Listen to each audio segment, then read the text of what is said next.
শ্রীকৃষ্ণ বলেন, যা তোমার জন্য নির্ধারিত তা অন্য কারো কাছে যেতে পারে না, আর যা অন্যের জন্য লেখা তা তোমার জীবনে টিকে থাকতে পারে না। এ শিক্ষাই জীবনের এক গভীর রহস্য উন্মোচন করে। প্রায়ই আমরা ভাবি আমাদের পরিশ্রম বৃথা গেল, কারণ অন্য কেউ তা পেয়ে গেল।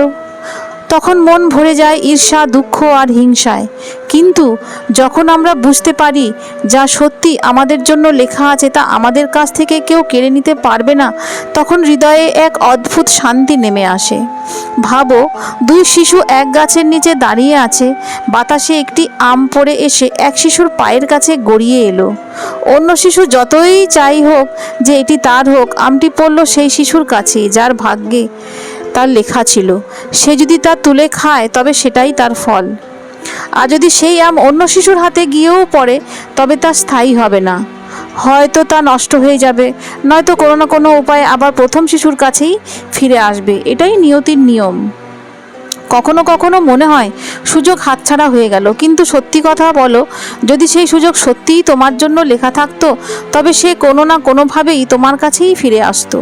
জীবনে যে জিনিস আমাদের জন্য নয় তা সাময়িকভাবে এলেও টেকে না। যেমন কেউ অঢেল অর্থ পেলেও সেই সম্পদ তার ভাগ্যে স্থায়ী হয় না, তবে হঠাৎ ক্ষতি, অসুখ বা খরচের মাধ্যমে তার কাছ থেকে তা চলে যায়। এর মানে এই নয় যে কর্ম থামিয়ে দিতে হবে, বরং এর অর্থ হলো কর্ম করতে হবে, কিন্তু ফলাফলের দায় আমাদের নয়, কারণ ফল তো আগেই নির্ধারিত। আমাদের দায়িত্ব শুধু চেষ্টা করে যাওয়া। চেষ্টাই আমাদের সেই জিনিসের কাছে পৌঁছে দেয় যা আসলেই আমাদের জন্য নির্ধারিত। যদি কেউ ভেবে বসে হয়তো সুযোগটা আমার নয় তাই আমি চেষ্টা করব না, তবে সে নিজের সম্ভাবনাকে নষ্ট করে। জীবনের আসল আনন্দ এটাই যে আমরা সর্বান্তকরণের চেষ্টা করি, কিন্তু এই বিশ্বাস নিয়ে যে যা আমাদের জন্য লেখা আছে তা আমাদের কাছ থেকে কেউ কেড়ে নিতে পারবে না। এই বোধ থেকেই ঈর্ষা ও তুলনার অবসান হয়। যখন আমরা বুঝতে পারি যে অন্যের যা প্রাপ্য তা তারই ভাগ্যে লেখা, তখন আর হিংসা জাগে না। আর বিশ্বাস রাখলে যে আমাদের যা প্রাপ্য তা একদিন আমাদের কাছেই আসবে, তখন দুশ্চিন্তাও থাকে না। এই বিশ্বাস মানুষের মধ্যে ধৈর্য আর আস্থা দুই ভরে দেয়। সুতরাং জীবনের শান্তি ও সন্তুষ্টি ধরে রাখতে হলে এই সত্যকে মেনে নিতে হবে, যা আমাদের জন্য নির্ধারিত তা আমাদের কাছে আসবেই, আর যা নয় তা কাছে থেকেও স্থায়ীভাবে থাকবে না। তাই ঈর্ষা ও অসন্তোষ ছেড়ে দিয়ে আমাদের উচিত অবিরাম কর্ম করে যাওয়া আর বিশ্বাস রাখা যে নিয়তি তার কাজ করছে। প্রতিটি মানুষ সামনাসামনি নিজেকে শুভাকাঙ্ক্ষী দেখাবে, কিন্তু প্রকৃতপক্ষে কে তোমার সঙ্গে থাকবে তা কেবল কঠিন সময়ে প্রমাণ করে। যাদের কাছে তুমি সবচেয়ে বেশি আশা রাখো অনেক সময় তারাই গভীর আঘাত দেয়। পৃথিবী তোমার সাফল্যে হাততালি দেবে, কিন্তু তুমি যখন পড়ে যাবে তখন হাসবে তারাই। সম্পর্ক মিষ্টি দেখানো সহজ, কিন্তু আসল মুখ তখনই প্রকাশ পায় যখন স্বার্থে ধাক্কা লাগে। মানুষ তোমার দুঃখ বোঝে না, শুধু নাটক করার অজুহাত খোঁজে। প্রত্যেকে নিজ নিজ জীবনে ব্যস্ত, কিন্তু যখন তাদের প্রয়োজন হয় তখনই তারা প্রথমে তোমাকেই মনে করে।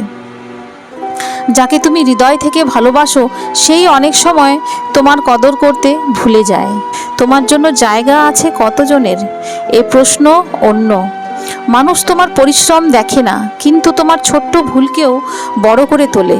সম্পর্ক বাঁচাতে তুমি যতবারই নত হও, মানুষ ততবার তোমাকে ভাঙতে চায়। যাদের তুমি প্রার্থনায় স্মরণ করো তারাই অনেক সময় তোমার নাম কলুষিত করতে দ্বিধা করে না।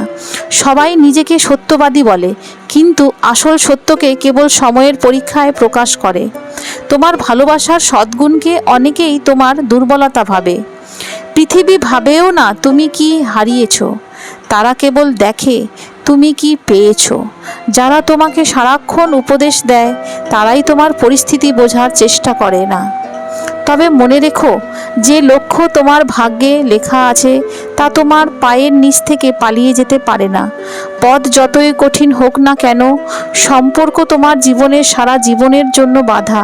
তা মাঝপথে বিচ্ছিন্ন হলেও আবার নিয়তি তাকে তোমার কাছে ফিরিয়ে আনে। জয় শ্রীকৃষ্ণ। রাধে রাধে। ভিডিওটি ভালো লাগলে অবশ্যই লাইক, কমেন্ট এবং শেয়ার করে দেবেন।